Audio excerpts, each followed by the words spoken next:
Hello from Cherries! In this minute, we want to learn how to remove objects in an image simply using the patch tool.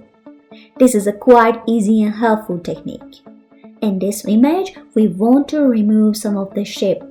So, we first select the patch tool from the tools and click around the object we want to remove to make a selection. Now, simply click and drag the selection to another part of the image. Perfect!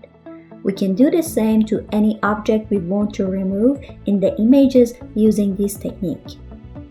Thank you for watching. Hope you liked this technique in 1 minute.